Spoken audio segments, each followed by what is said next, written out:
గత 3 రోజుల నుంచి మెదక్ జిల్లా చేగుంట మండల కేంద్రంలో ఆదర్శ పాఠశాల గ్రౌండ్లో జరుగుతున్న అండర్-14 బాలబాలికల పోటీల్లో ఉమ్మడి 10 జిల్లాల నుంచి 10 బాలికల జట్లు 10 బాలుల జట్లు పాల్గొనగా అత్యంత ప్రతిభ చూపిన బాలుర విభాగంలో ఖమ్మం జిల్లా జట్టు మొదటి స్థానం సాధించగా రంగారెడ్డి జిల్లా 2వ స్థానం, వరంగల్ జిల్లా 3వ స్థానం సాధించింది. బాలికల విభాగంలో నిజామాబాద్ జిల్లా మొదటి స్థానం సాధించగా మెదక్ జిల్లా జట్టు 2వ స్థానం సాధించింది. ఆదిలాబాద్ జిల్లా జట్టు 3వ స్థానం సాధించింది. ఉమ్మడి 10 జిల్లాల నుండి 120 మంది బాలికలు 120 మంది బాలురు పాల్గొనగా 16 మంది రిఫరీలు అలాగే వివిధ జిల్లాల నుంచి కోచ్ మేనేజర్లుగా 46 మంది పాల్గొన్నారు. ఈ కార్యక్రమానికి ముఖ్య అతిథిగా విచ్చేసిన తూప్రాన్ ఆర్డీఓ జయచంద్రారెడ్డి గారు మాట్లాడుతూ మాటలు ఆలోచన పొదుపు లేనివాడు దేశ ద్రోహితో సమానమని, క్రీడా పోటీల్లో గెలుపోటములు సహజమని, గెలిచిన వారు పొంగిపోవద్దని, ఓడిన వారు కృంగిపోవద్దని ఈ కార్యక్రమంలో మెదక్ జిల్లా HGF secretary Ramesh, Chegunta MRO Narayana, Medak జిల్లా వాలీబాల్ అసోసియేషన్ అధ్యక్షులు పరంజ్యోతి, స్థానిక ఆదర్శ పాఠశాల ప్రిన్సిపల్ చంద్రకళ, జిల్లా పీఈటీల సంఘం జిల్లా అధ్యక్షులు నాగరాజ్, మాజీ ఎస్జీఎఫ్ కార్యదర్శి కిషోర్, అథ్లెటిక్స్ జిల్లా ప్రధాన కార్యదర్శి మధుసూదన్, ఫుట్బాల్ అసోసియేషన్ ప్రధాన కార్యదర్శి నాగరాజ్, రాష్ట్ర volleyball referees board convener Ravinder Reddy, రాష్ట్ర వాలీబాల్ అబ్జర్వర్లు సాయినాథ్, శ్రీనివాస్, వివిధ జిల్లాల నుండి వచ్చిన పీడీలు, పీఈటీలు తదితరులు పాల్గొన్నారు. State referee from Khammam, Harshita, state referee from Khammam. దురదృష్టవశాత్తు రాను రాను నేను 80 నుంచి 90లకు వచ్చేసరికి వాలీబాల్ క్రీడా స్కూళ్ళలో ఆడడం అనేది తగ్గింది. సో అది మళ్ళీ పెంపొందాలని నేను కోరుకుంటాను. ఎందుకంటే వాలీబాల్ తోటి మంచి అథ్లెటిక్ బాడీ డెవలప్ అవుతుంది.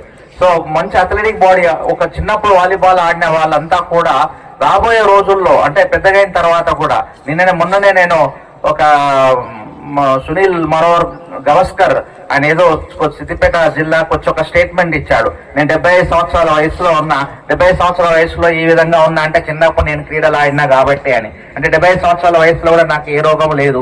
75 సంవత్సరాల వయసులో కూడా నేను చాలా యాక్టివ్ గా దేశమంతా తిరగలుగుతున్నాను, యాక్టివ్ గా నేను పని చేయగలుగుతున్నాను. అంటే కారణం ఏంటంటే చిన్నప్పుడు నేను ఆడాను కాబట్టి అని.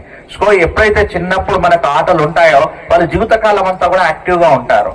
సో జీవితకాలం అంతా కూడా అథ్లెటిక్ బాడీతో ఉంటారు. ఇది దురదృష్టవశాత్తు ఇప్పుడు ఉండేటువంటి పిల్లలు అథ్లెటిక్స్ కి చాలా దూరంగా అంటే ఆ క్రీడలకు చాలా దూరంగా బతుకుతున్నారు.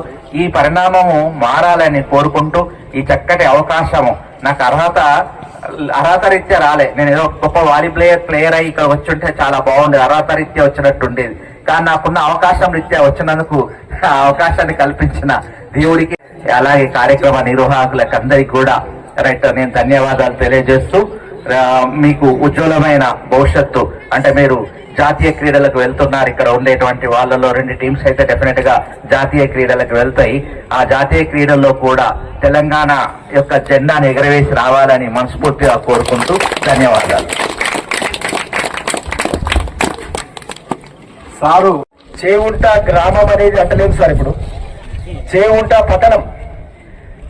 నేను కూడా ఈ గ్రామస్తుడైనందుకు, దాంట్లో భాగంగా నేను మెదక్ జిల్లా వాలీబాల్ అధ్యక్షుడైనందుకు రాష్ట్ర స్థాయి కాదు దేశ స్థాయి క్రీడా హబ్ కావాలి మా చేగుంట పట్టణం అనేది మా ఆకాంక్ష సార్. మీరు మేమైతే అనుకున్నామో మీరు అదే మాట అన్నారు. Thank you sir. మా చేగుంటను రాష్ట్ర స్థాయి ఎక్కడైనా సరే గూగుల్లో చేగుంట వెతకాలి, అది నా యొక్క intention sir.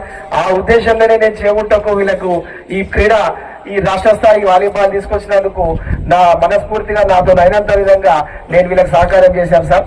Thank you sir. కోరుతూ త్వరలోనే జరగబోయే టేబుల్ టెన్నిస్ రాష్ట్ర స్థాయి క్రీడల్ని దానికి సంపూర్ణమైనటువంటి సహకారం మీతో ఉండాలి అని మనస్ఫూర్తిగా వేదిక ద్వారా మిమ్మల్ని కోరుతూ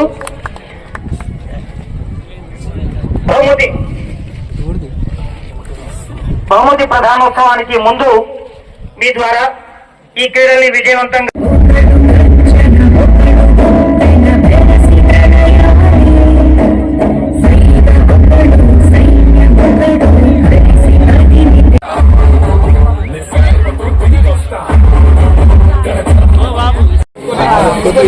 నెక్స్ట్ రంగారెడ్డి జిల్లా జట్టు బాలురు సిద్ధంగా ఉండాలి. అర్థమైతే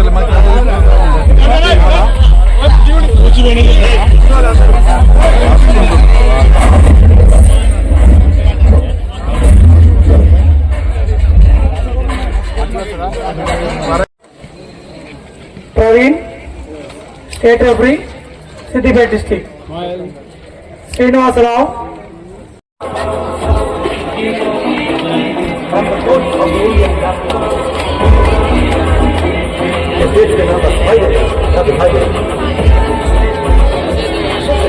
మాట్లాడతారు కానీ చేసి చూస్తే తెలుస్తుంది దాని బాధ ఏమిటి అనేది. సో దీని వెనక ఉండేటువంటి పీఈటీ సార్లు కావచ్చు, లేకపోతే ఎస్జిఎఫ్ బాధ్యులు కావచ్చు, లేదా ఈ పుర ప్రముఖులు కావచ్చు, ఎవరైతేనేమి ఎన్నుకున్న వాటి అందరికి కూడా నేను మనస్ఫూర్తిగా అభినందిస్తా ఉన్నా. ఇంకో విషయం ఏంటి అంటే ఈ కార్యక్రమాన్ని కూడా చాలా సింపుల్ గా, అంటే సింపుల్ అని నేను అనలేను కానీ చాలా సంక్షిప్తంగా, అందుకంటే 3 స్పీకర్లతోటే ఓడగొట్టారు. రైట్, అది కూడా నాకు చాలా నచ్చింది. సాధారణంగా పిల్లలంతా ఏం చూస్తుంటారంటే ఎప్పుడు ఇస్తారు పోదామా అన్నట్టే ఉంటారు కదా. రైట్, ఈ స్పీచెస్ వాళ్ళు వినే శక్తిలో ఉండరు సాధారణంగా. స్పీచెస్ ని వినే, ఎందుకంటే వాళ్ళు ఆడి ఉంటారు. ఈ రోజే వాళ్ళు ప్రయాణమై లాంగ్ జర్నీ కూడా వెళ్ళాలి కాబట్టి వాళ్ళకి ఎక్కువ టైం వేస్ట్ కూడా మంచిది కాదు.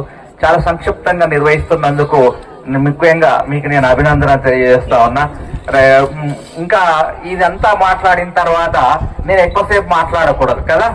Right, economy of words and thoughts లేనివాడు దేశద్రోహితో సమానమని గుణపాటి వెంకటాచలం రైట్ అంతేనా